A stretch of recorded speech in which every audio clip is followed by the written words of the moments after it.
La communauté africaine a célébré la 9e édition de la journée de la décentralisation et du développement local sous le thème « La contribution des collectivités territoriales à la prévention des conflits et au maintien de la paix sur le continent africain », un thème s'inspirant de celui de l'agenda 2063 de l'Union africaine qui veut faire taire les armes, créer les conditions propices au développement de l'Afrique.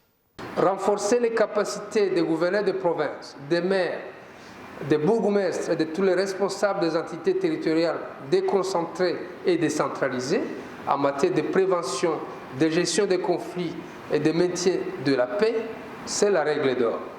La Caisse nationale de péréquation devrait intégrer le nouveau paradigme de contribuer à la prévention des conflits et au maintien de la paix dans la sélection des projets à financer.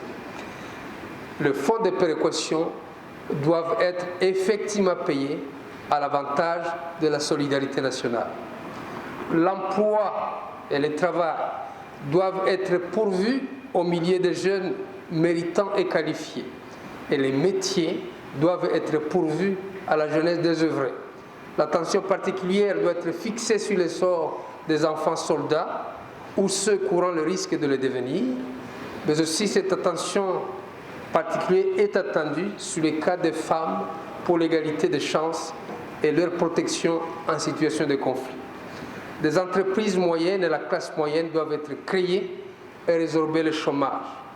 Des secteurs déjà décentralisés comme l'agriculture, la pêche et l'élevage, le développement rural, l'enseignement primaire et secondaire et technique, la santé et la formation professionnelle, arts et métiers doivent être supervisés au niveau national, mais surtout gérés au niveau des entités de base, provinces et ETD, avec l'orientation de prévenir les conflits et de maintenir la paix. Il est important donc de rationaliser les dépenses de façon volontariste et de les orienter vers la recherche de la paix par la prévention des conflits et le maintien de la paix. La paix a un coût, mesdames et messieurs, parfois très cher, mais bien moins cher que la guerre et les orages des conflits.